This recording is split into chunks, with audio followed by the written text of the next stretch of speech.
안녕하십니까. 오늘은 12강입니다. 이정의 리 철학을 말씀드리겠습니다. 이정이란 정호와 정이 두 형제를 가리키는 말입니다.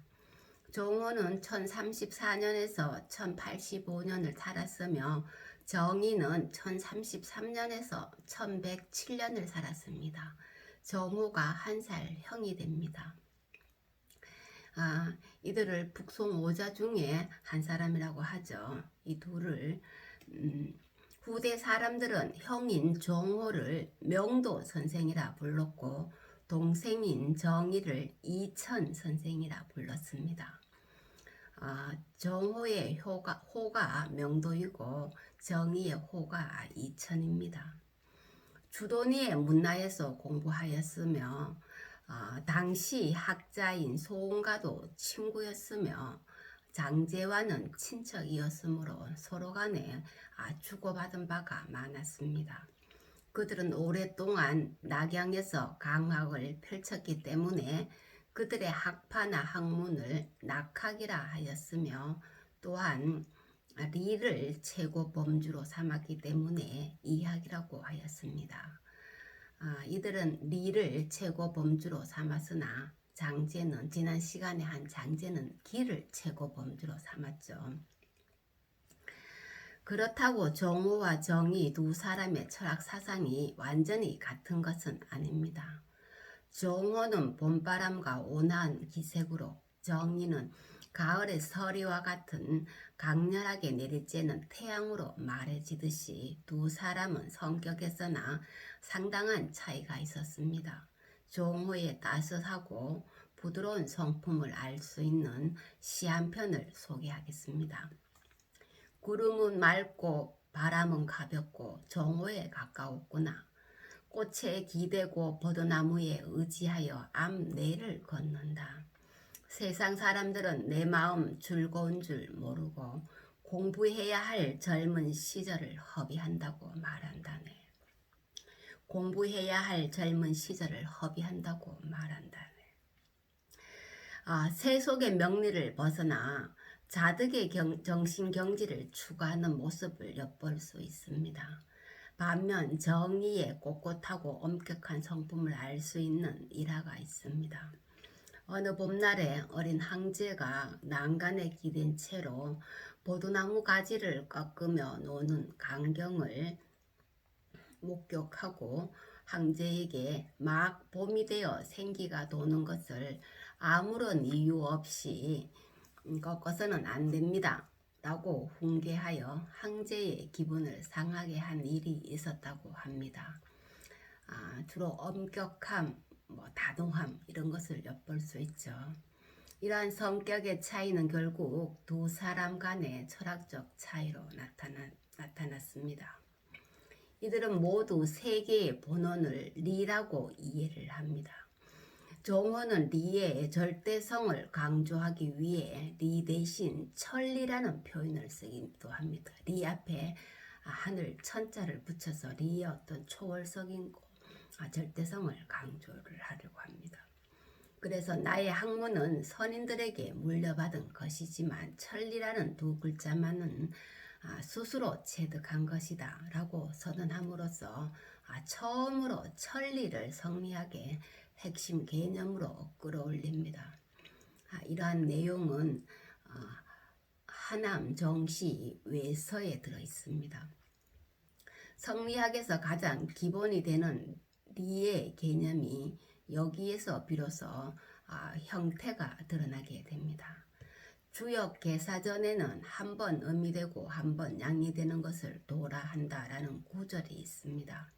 정의는 이 구절을 음양의 변화가 곧 도가 아니고 한 번 음이 되고 한 번 양이 되게 하는 근거, 소위, 이유 이런 것을 도라고 한다고 해석을 합니다. 정의는 음과 양을 물질적 속성인 기의 운동으로 이해를 합니다. 그리고 이러한 물질적 운동보다 더 근본적인 원리를 도라고 본 것입니다. 여기에서 도는 곧 리를 말합니다. 정의는 도에 해당하는 리와 음양에 해당하는 기를 다른 차원으로 설명합니다.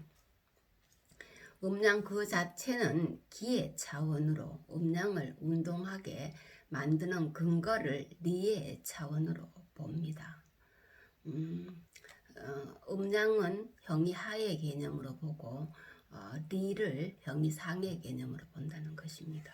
음양이라는 현상의 배후에 있으면서 음양의 근거가 되는 것이 바로 리입니다. 그래서 리는 기와 다른 차원에서 만물의 근거가 됩니다. 이는 장제가 만물의 본원으로 파악한 기, 태어죠. 태어의 자리에 리를 대신한 것입니다. 장제는 만물의 본원을 태어로 본데 정의는 만물의 본원을 리로 보았다는 것이죠. 음양이 아니라 음양의 근거가 리라는 생각은 훗날 주의에 의해 계승되어 성리학의 기본 논리를 형성하게 됩니다. 이로써 세계를 리와 기의 이원적 구조로 보는 이론을 세우게 됩니다.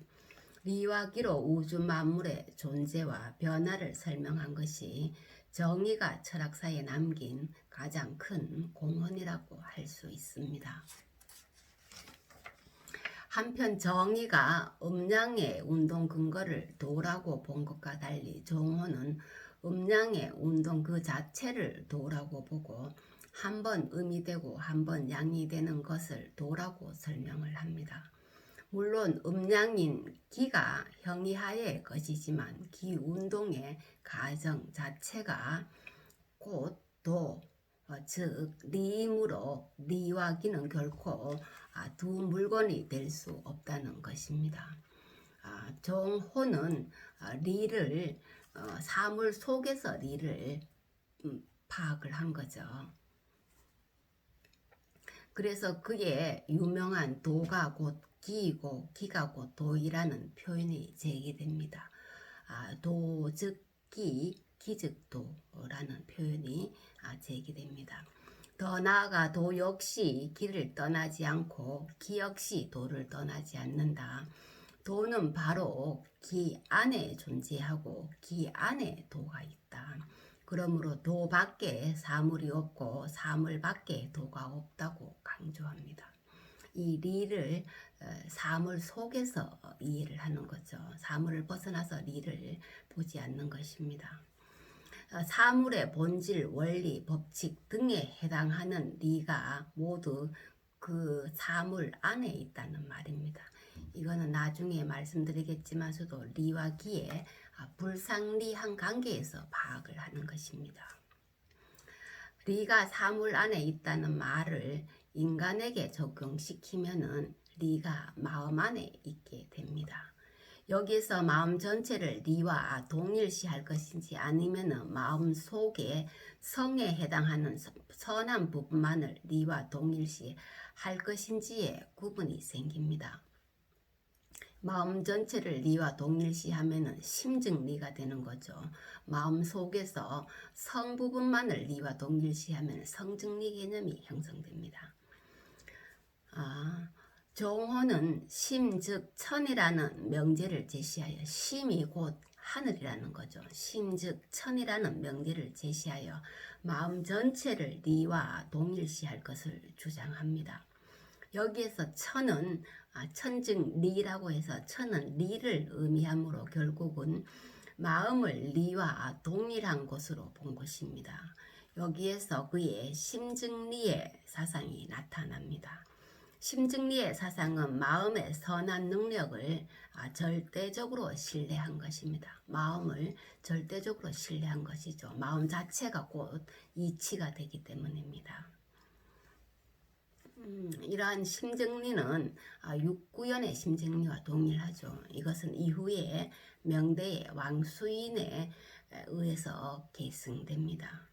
반면에 정의는 인간의 마음을 불완전한 존재로 보고 마음속의 선한 부분에 해당하는 성만을 리와 동일시하여 성증리만을 인정을 합니다. 인간의 마음 전체를 리로 본 것이 아니라 마음 속의 성에 해당하는 부분만을 리로 본 것입니다. 이것은 마음의 현실적 존재 양상에 주목한 것입니다. 마음의 현실적인 존재 양상이라는 것은 마음이 악으로 흐를 수 있다는 마음이 악한 그 현실 세계를 인정한 것입니다. 정의는 현실의 마음을 불완전한 것으로 파악하고 이러한 관계를 리와 기의 구조로 설명을 합니다. 인간의 마음을 리와 기의 구조로 설명을 하면은 리가 곧 성이기 때문에 하늘로부터 선한 리를 선한 성을 부여받을지라도 이 기의 영향을 받는다는 거죠. 그래서 현실 세계의 악을 이 기로서 설명하게 된다는 것입니다. 그렇기 때문에 이 마음을 전적으로 절대적으로 신뢰하는 정호와 달리 마음을 불완전한 존재로 파악을 하게 됩니다. 인간은 하늘로부터 리를 부여받았기 때문에 본래 선한 것입니다. 그러나 현실적으로 기적인 제약을 받고 있기 때문에 완전할 수 없습니다. 완전할 수 없다는 말은 악으로 흐를 수 있다는 것을 의미를 합니다. 이처럼 인간을 불완전한 존재로 보았기 때문에 마음을 성과 정, 미발과 이발, 도심과 인심, 천리와 인욕 등으로 분명하게 구분합니다. 이것은 주의와 동일하죠. 이로부터 리와 기는 엄격히 양분되는데 이것은 훗날 주의 철학의 근간이 됩니다. 이렇게 볼 때 정의의 사상은 대부분 주의에 의해 계승되고 정오의 사상은 육구연에 의해 계승됩니다. 정의의 이러한 해석은 주의에게 그대로 계승되어 물질적 속성인 기와 구분되는 순수한 원리로서의 리를 설명함으로써 성리학의 핵심 이론인 이 이론을 완성하게 됩니다. 오늘은 여기까지 하겠습니다. 감사합니다.